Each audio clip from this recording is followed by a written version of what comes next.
മെട്രോയ ministries YouTube ചാനലിലേക്ക് അവർക്കും സ്വാഗതം. നമ്മൾ ദൈവവചനത്തിൻ്റെ ശക്തിയെക്കുറിച്ചാണ് കഴിഞ്ഞ എപ്പിസോഡിൽ പറഞ്ഞത്. അതിൻ്റെ മുഖവുരയായിട്ട് കഷ്ടതയിൽ ദൈവത്തിൻ്റെ വചനത്തിലുള്ള പ്രമോദം നമ്മളെ രക്ഷിക്കുന്നു, വിടുവിക്കുന്നു എന്നുള്ള ചിന്തയാണ് പറഞ്ഞത്. അതുമായിട്ട് ബന്ധപ്പെട്ട് ചില ചിന്തകൾ പറഞ്ഞു. ഇനി തുടർമാനമായിട്ട് നമ്മളൊക്കെ ചിന്തിക്കണം. പല മനുഷ്യരും ഇന്ന് സഭയിലെ പ്രാർത്ഥിക്കുന്നവർ ദൈവവചനത്തെ മുറുകെ പിടിക്കുന്നില്ല എന്നുള്ളത് സത്യമാണ്. ദൈവവചനം എന്താണ് പറയുന്നത് എന്നുള്ളത് പലരും മുറുകെ പിടിക്കുന്നില്ല. ശരിക്കും ഇതൊരു തീയാണ്, ദൈവവചനം ഒരു തീയാണ്. അതിൻ്റെ ക്വാളിറ്റീസ് എല്ലാം നമ്മൾ ഓരോന്നോരോന്ന് പറയുമ്പോൾ നിങ്ങൾക്ക് മനസ്സിലാവും ദൈവവചനത്തിന് ഇത്രയും പ്രാധാന്യമുണ്ടല്ലോ. യെരമ്യാവ് 23:29 എൻ്റെ വചനം തീ പോലെയും പാറയെ തകർക്കുന്ന ചുറ്റിക പോലെയും അല്ലയോ എന്ന് യഹോവയുടെ അരുളപ്പാട്. പാറയെ തകർക്കുന്ന ചുറ്റിക. Is not my word like a fire. ഒരു തീയെ പോലെ അല്ലയോ എന്നുള്ളത്. അതിന് തീയെ പോലെയാണ് ദൈവത്തിൻ്റെ വചനം. അതുപോലെ തന്നെ പാറയെ തകർക്കുന്ന ചുറ്റികയെ പോലെയാണ് ദൈവത്തിൻ്റെ വചനം എന്ന് പറയുന്നത്. ഇതിന് രണ്ടും ഭയങ്കര ശക്തിയാണ്. തീ കത്തിച്ച് കളയുകയാണ്.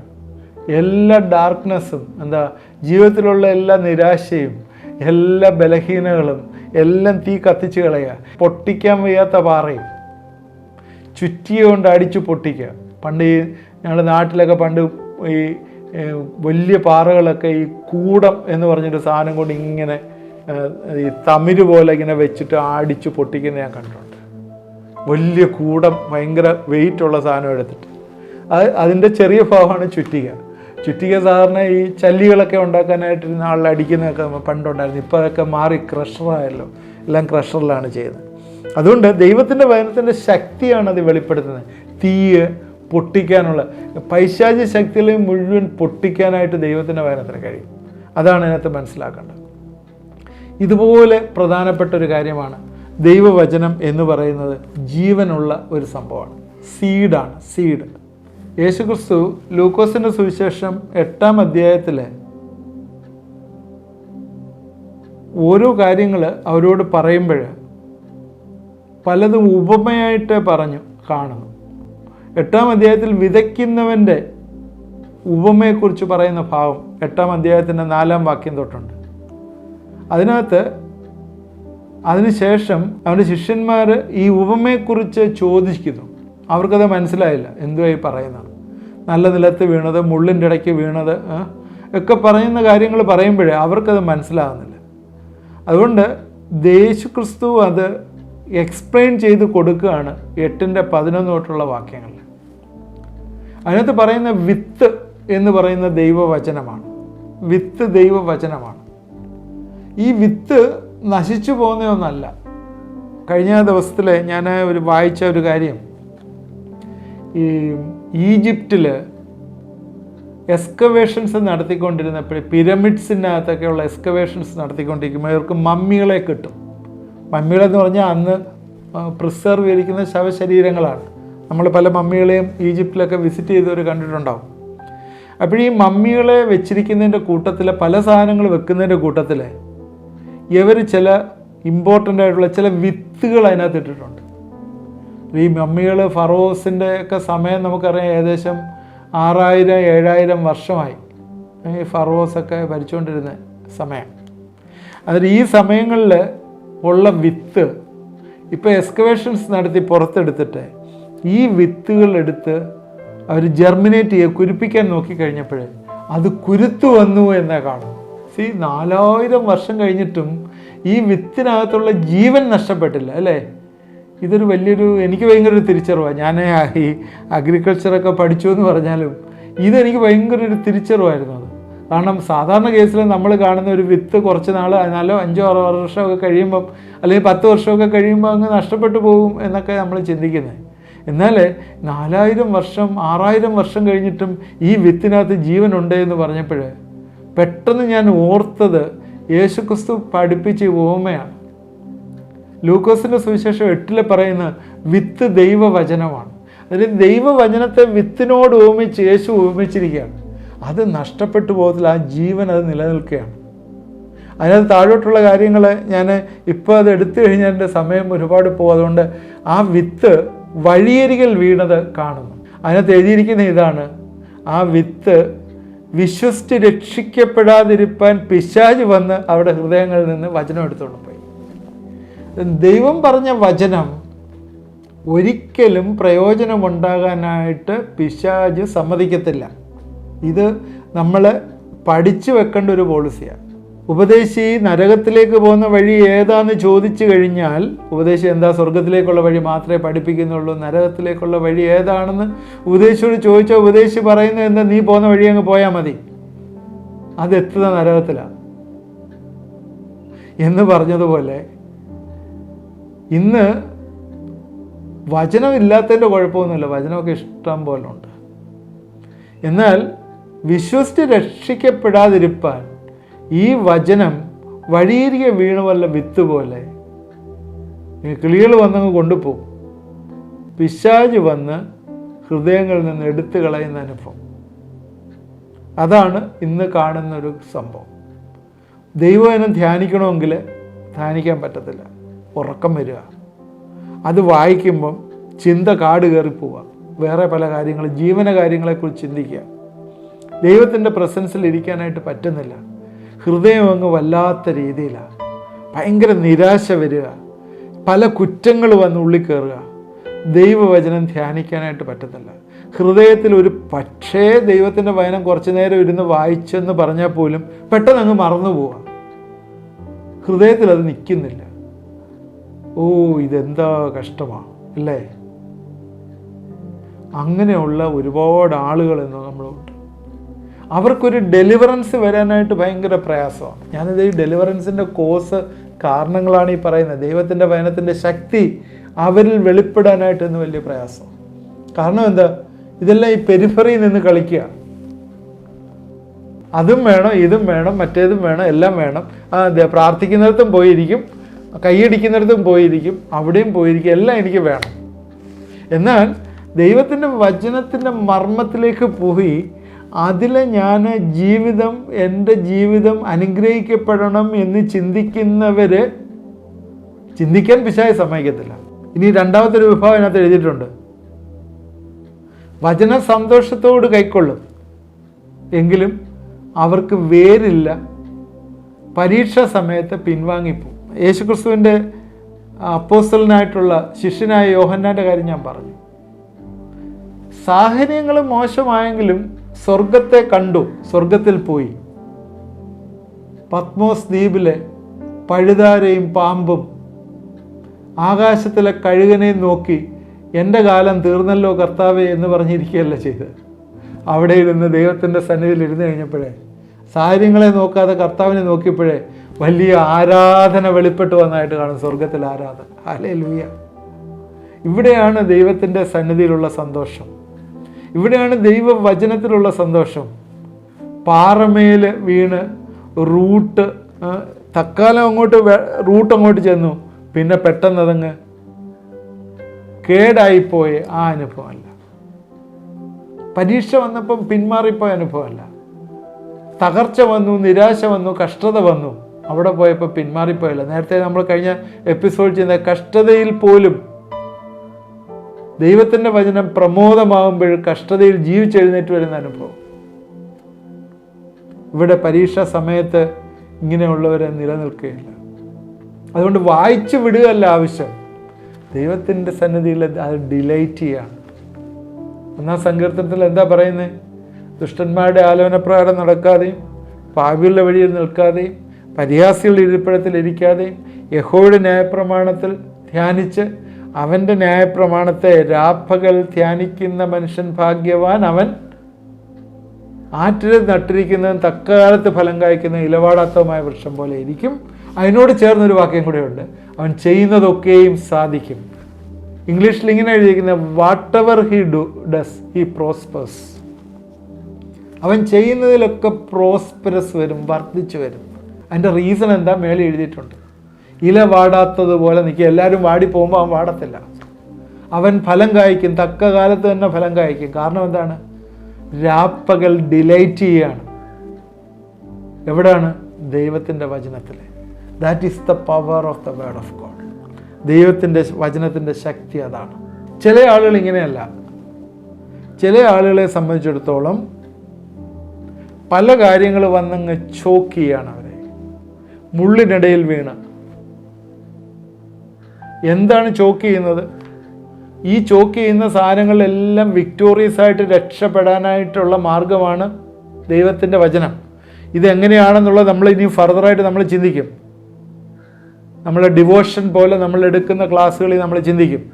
ചിന്തകളാൽ, ധനത്താൽ, സംസാര ഭോഗങ്ങളാൽ, choked in cares riches and pleasures of life. ഇന്ന് തലമുറയ്ക്ക് ഏറ്റവും ആവശ്യമായിരിക്കുന്ന ഒരു കാര്യമായത് എന്താണ്? പൈസ ഉണ്ടാക്കുന്നവൻ കുറച്ചുകൂടെ ഉണ്ടാക്കണം. ഒരുപാട് എക്സാമ്പിൾസ് ഒരുപാടുണ്ട് പറയാൻ.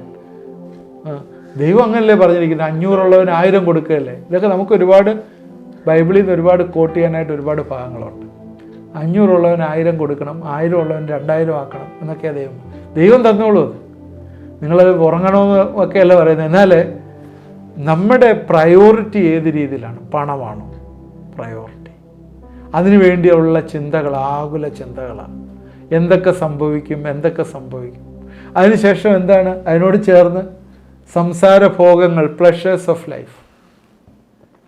ഈ ലോകം, സംസാര ഭോഗം എന്ന് പറയുന്നത് ഈ ലോകത്തിലെ ഭോഗങ്ങൾ, പ്ലഷേഴ്സ്. ഇതിൻ്റെ പുറകിലങ്ങ് നമ്മൾ നടക്കുക. എനിക്ക് അക്യുമുലേറ്റ് ചെയ്യണം, എനിക്കുണ്ടാവണം. ഇന്ന് എത്രയോ പേര് അക്യുമുലേറ്റ് ചെയ്തവർ നിരാശയും ജീവിക്കുമെന്നറിയാം. അക്യുമുലേറ്റ് ചെയ്തവർക്ക് അതിൻ്റെ പർപ്പസ്, ദൈവം എന്തിനാണ് പണം തന്നിരിക്കുന്നത്? ആദ്യം അതിനെക്കുറിച്ചുള്ള ഓറിയൻറ്റേഷൻ നമുക്കുണ്ടാവണം. അത് ദൈവത്തിൻ്റെ വചനം പഠിച്ചാലേ കിട്ടുള്ളൂ, അല്ലാതെ വേറെ കാര്യമൊന്നുമില്ല. ദ്രവ്യം വേണ്ടാന്നൊന്നും ആരും പറയാം. ദ്രവ്യം എല്ലാവർക്കും ആവശ്യമാണ്. എന്നാൽ ആഗ്രഹമാണ്, ഡിസയർ, അതൊരു ദുഷിച്ച ആഗ്രഹമാണ്. അതാണ് സകല ദോഷത്തിനും കാരണം. ദ്രവ്യം എല്ലാവർക്കും ആവശ്യമാണ്. അതുകൊണ്ട് the desire to make money, അതാണ് അനേകം ആളുകൾ കുടുക്കിൽ പോയി അകപ്പെട്ടു പോകുന്നത്. പെട്ടെന്ന് പണം ഉണ്ടാക്കാനുള്ള പല മാർഗങ്ങൾ ആളുകൾ എടുക്കും. എന്നാൽ ദൈവം തന്നിരിക്കുന്ന പണം ദൈവത്തിന് വേണ്ടി, അല്ലെങ്കിൽ അനാഥരെയും വിധവമാരെയും കരുതാൻ, ദൈവത്തിൻ്റെ മിഷന് വേണ്ടി, ദൈവത്തിൻ്റെ രാജ്യത്തിൻ്റെ വർധനവിന് വേണ്ടി സകലത യൂസ് ചെയ്യപ്പെടുന്നുണ്ടെങ്കിൽ അവിടെ നിങ്ങൾക്ക് കാണാം, നിങ്ങൾ പറയാതെ തന്നെ ദൈവം നിങ്ങൾക്ക് പണം ആഡ് ചെയ്ത് തരുന്ന നിങ്ങൾക്ക് കാണാം. നിങ്ങളത് ചെയ്ത് നോക്കി. അതിൻ്റെ പുറകെ കിടന്ന് ഇങ്ങനെ പരക്കം പായേണ്ട യാതൊരു ആവശ്യമില്ല. ഇന്ന് എന്ത് സംഭവിക്കുന്നത്? ഈ മുള്ളുകൾ വന്ന് ഞെരുക്കിക്കൊണ്ടിരിക്കുക. I don't have time for fellowship. എനിക്ക് സഭായോഗത്തിന് സമയമില്ല, എനിക്ക് കൂട്ടായ്മയ്ക്ക് സമയമില്ല, ദൈവവചനം പഠിക്കാൻ സമയമില്ല, ഒരു കാര്യത്തിന് സമയമില്ല. ഞാൻ രാവിലെ 15 മിനിറ്റുള്ള ഗ്യാപ്പ് വെച്ചിട്ട് എൻ്റെ ലൈഫിലുള്ള ഒരു ദിവസത്തിൻ്റെ 24 മണിക്കൂർ എഴുതി വെച്ചിരിക്കുക. ഉറങ്ങാൻ വരെ ഞാൻ 4 മണിക്കൂറേ എടുക്കുന്നുള്ളൂ. എനിക്ക് സമയമില്ല, എന്നെ സമയമൊന്നും ആരും കൊണ്ടുപോകുന്നില്ല. ഭയങ്കര പ്ലാനിങ് ആണ്, ടൈം മാനേജ്മെൻറ്റ്. പക്ഷേ ദൈവവചനത്തിനും ദൈവത്തിന് കൊടുക്കാനും അവിടെ സമയമില്ല. കാരണം ഞാൻ ഉണ്ടാക്കുകയാണ്, രാത്രിയിലും പകലും എല്ലാം ജോലി ചെയ്യുക. എൻ്റെ പ്രിയപ്പെട്ടവരെ, ദൈവത്തിൻ്റെ ശക്തി ദൈവവചനത്തിൽ നിന്ന് നിങ്ങൾക്ക് വരണമെങ്കിൽ ആ വിത്തിന് വേണ്ടതായിട്ടുള്ള വളവും ആ വിത്തിന് വേണ്ടതായിട്ടുള്ള സാഹചര്യങ്ങളും ഒരുക്കി കൊടുത്തെങ്കിൽ മാത്രമേ ആ വിത്ത് ജനറേറ്റ് ചെയ്ത് ഫലം കായ്ക്കുള്ളൂ.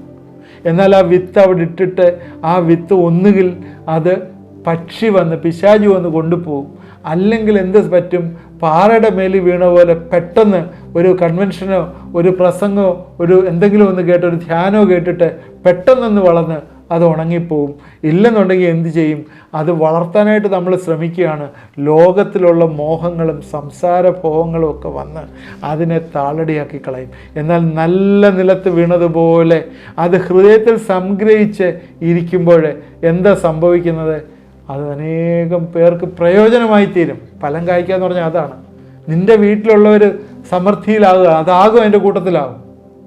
നിൻ്റെ രോഗം മാറിപ്പോകുന്ന കാണാം, നിൻ്റെ ടെൻഷൻ മാറിപ്പോകുന്ന കാണാം, നിൻ്റെ ടയർസം മാറിപ്പോകുന്ന കാണാം, നിൻ്റെ ശാപം മാറിപ്പോകുന്ന കാണാം, നിനക്ക് വർധന വരുന്ന കാണാം. കാരണം എന്താണ്? നിൻ്റെ ഉള്ളിലുള്ള വിത്ത് ഫലം കായ്ക്കുക. അതുകൊണ്ട് അതാണ് the power of the word of God. ദൈവവചനത്തിൻ്റെ ശക്തി എന്ന് പറയുന്നത് അത് ജീവനുണ്ട്, എന്നാൽ അത് അനങ്ങാതെ ഡോർമെൻ്റ് ആയിരിക്കുകയല്ല. എന്ന് പറഞ്ഞാൽ ആ ടോമ്പിൽ 6000 വർഷത്തിന് മുമ്പ് ഇട്ട് മമ്മിയുടെ കൂടി ഇരിക്കുന്ന ആ വിത്ത് പോലെ അവിടെ ഇരിക്കുകയല്ല. ആ വിത്ത് ഫലം കായ്ക്കുക, ഫലം കായ്ച്ച അനുഭവം. യേശുക്രിസ്തു പറഞ്ഞത് എന്താ? ഗോതമ്പുമണി നിലത്ത് വീണ് ചാകുന്നില്ല എങ്കിൽ അത് തനിയായിരിക്കും, ചത്തുവെങ്കിലോ ഫലം കായ്ക്കും. അന്നേരം ഈ നിലത്ത് വീണ് ചാകുക എന്ന് പറഞ്ഞാൽ അത് ജെർമിനേറ്റ് ചെയ്യുകയാണ്. ആ വിത്തില്ലാതെയായി തീർന്ന് പുതിയൊരു സാധനം പൊങ്ങി വരികയാണ്. അപ്പോഴാണ് അത് ഫലം കൊടുക്കുന്നത്. നിൻ്റെ ജീവിതത്തിലെ, നിൻ്റെയും എൻ്റെയും ജീവിതത്തിലെ ഇനിയും പലതും സാക്രിഫൈസ് ചെയ്ത് കളയാനുണ്ടെങ്കിൽ അവിടെ നിനക്ക് ഫലം കായ്ക്കാനായിട്ട് പറ്റും. അത് ദൈവത്തിൻ്റെ വചനമാണ് നമ്മളെ സഹായിക്കുന്നത്. സോ ദർസ് power in the word of God. ഞാൻ എൻ്റെ വാക്കുകൾ ഇവിടെ നിർത്തുകയാണ് ഇന്നത്തെ. തീർച്ചയായും ദൈവത്തിൻ്റെ വചനം ഇന്ന് ഒരു വിത്തായിട്ട് നമ്മുടെ ജീവിതങ്ങളിലെ ഫലം കായ്ക്കുന്നുണ്ടോ എന്ന് നമ്മളൊന്ന് വിശകലനം ചെയ്യാം. അതോ ഇതൊന്ന് ഞെരുക്കിക്കളഞ്ഞിരിക്കുകയാണോ, അതോ പിശാച് എടുത്തുകൊണ്ട് പോയോ, അല്ലെങ്കിൽ ഇന്നത്തെ ലോകമോഹങ്ങൾ കുടുങ്ങി അതങ്ങ് ഷ്രിങ്കായിപ്പോയോ എന്ന് നിങ്ങൾ ചിന്തിക്കുക. പല മനുഷ്യരും ഇന്ന് ശക്തിക്ക് വേണ്ടി പ്രാർത്ഥിക്കുന്നവരെ ദൈവവചനം മുറുകെ പിടിക്കുന്നില്ല, അതിൻ്റെ എസൻസിൽ അത് ചെയ്യുന്നില്ല. അതുകൊണ്ട് ദൈവവചനം ഈ നാളുകളിലെ ശക്തിയായതുകൊണ്ട് ശക്തിപ്പെടുത്തേണ്ടത് നമ്മളത് ഭക്ഷിക്കുന്നവരാകണം എന്ന് നമ്മൾ മറന്നുപോകും. ദൈവവചനം ഭക്ഷിക്കുന്നവരാകണം, എങ്കിലേ അതിൻ്റെ ശക്തിയിൽ നമ്മളാവുള്ളൂ. നമുക്ക് പ്രാർത്ഥിക്കാം. ദൈവമായ കർത്താവേ, ഇത് കണ്ടുകൊണ്ടിരുന്ന പ്രിയപ്പെട്ടവരെ ഞങ്ങൾ അനുഗ്രഹിച്ച് പ്രാർത്ഥിക്കുന്നു. ദൈവവചനം ഇന്ന് വലിയൊരു ഡെലിവറൻസ് ഈ ജീവിതങ്ങൾ കൊടുക്കട്ടെ. പിശാച് കൊണ്ടുപോയതൊക്കെ തിരിച്ചു കിട്ടട്ടെ. നല്ല നിലത്ത് വീണതുപോലെ അത് വിത്ത് അവിടെ ചത്തിട്ട് അവിടെ നിന്ന് കുരുത്ത് അനേകർക്ക് പ്രയോജനമായി തീരുവാൻ കർത്താവെ സഹായിക്കട്ടെ. അത് എല്ലാവർക്കും പ്രയോജനമായി തീരുവാൻ, വഴിപോക്കർക്ക് ആശ്വാസമായി തീരുവാൻ, തക്ക സമയത്ത് ഫലം കായ്ക്കുന്നതും ഇലവാടാത്തതുമായ വൃക്ഷം പോലെ ആയിരിക്കും അവരുടെ ജീവിതത്തിലെ what ever he does he will prosper. എന്നോട് ചേർന്ന് പ്രാർത്ഥിക്കുന്ന ഒരു ജീവിതത്തിലെ തടസ്സങ്ങൾ വന്നിരിക്കുന്ന ആളുകൾ, ഭവനത്തിൻ്റെ പണി തുടങ്ങി പകുതി വഴിയിലാക്കി ഇരിക്കുന്ന ആളുകൾ ഇത് കാണുന്നു. യേശുവിൻ്റെ നാമത്തിൽ അവിടെ വലിയൊരു റിലീസ് വന്നു ചേരട്ടെ എന്ന് പ്രാർത്ഥിക്കുന്നു. ഹല്ലേലൂയ. കുഞ്ഞുങ്ങൾക്ക് ഫീസ് അടയ്ക്കാനായിട്ട് പ്രയാസപ്പെടുന്ന ചില വ്യക്തികൾ ഇത് കാണുന്നു. അറിയാത്ത വഴിയിൽ നിന്ന് അവിടെ ധനമാർഗങ്ങൾ വർദ്ധിച്ചു വരട്ടെ എന്ന് പ്രാർത്ഥിക്കുന്നു. ആ കയ്യിലിരിക്കുന്ന പൈസ വേറെ ആരെങ്കിലും സഹായിച്ചു, നിങ്ങൾ സഹായിക്കൂ. വേറെ ആർക്കെങ്കിലും ഫീസ് അടയ്ക്കാനില്ലെങ്കിൽ അതുകൂടെ ചേർത്ത് കൊടുത്ത് അവരുടെ ഫീസ് അടയ്ക്കും. നിങ്ങൾക്ക് അറിയാത്ത രീതിയിൽ അതിൻ്റെ ഇരട്ടിയോളം വലിയ സമൃദ്ധിയിൽ നിങ്ങളുടെ കുഞ്ഞിൻ്റെ കാര്യം ദൈവം നടത്തി തരും. സ്തോത്രം. അവയാണ് ദൈവത്തിൻ്റെ നാമം മഹത്വപ്പെടേണ്ടത്. സ്തോത്രം. ദൈവമേ, ജീവിതത്തിലെ നിരാശയിൽ ഇരിക്കുന്ന പ്രിയപ്പെട്ടവരെ കർത്താവെ, അതുപോലെ ഫൈനാൻഷ്യൽ സ്ട്രഗിൾസിൽ കൂടി കടന്നു പോകുന്നവരെ കർത്താവെ, ട്രീറ്റ്മെൻറ്റിന് പൈസ ഇല്ലാതെ പ്രയാസപ്പെടുന്ന ചില ആളുകളിത് കാണുന്നു. ആ രോഗത്തിൽ നിന്നൊക്കെ കർത്താവെ നീ വിടുവിക്കുക, സഹായിക്കുക. ആ രോഗം പൂർണ്ണമായിട്ട്, എന്ത് രോഗമായാലും പൂർണ്ണമായിട്ട് അത് വിട്ടുപോകട്ടെ എന്ന് പ്രാർത്ഥിക്കുന്നു. യേശുവിൻ്റെ നാമത്തിൽ വലിയൊരു റിലീസ് അവിടെ വന്നു ചേരട്ടെ എന്ന് പ്രാർത്ഥിക്കുന്നു.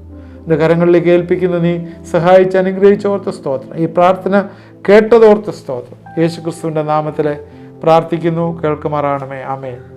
ദൈവം നമ്മളെ അനുഗ്രഹിക്കട്ടെ. തുടർമാനമായി ഇത് വാച്ച് ചെയ്യണം. നമുക്ക് വലിയ അനുഗ്രഹങ്ങൾ വന്നു ചേരും. ഈ ദിവസങ്ങളിൽ പൊട്ടാത്ത ചില കാര്യങ്ങൾ പൊട്ടിമാറും, അനുഗ്രഹങ്ങൾ വഴിയേ വരും.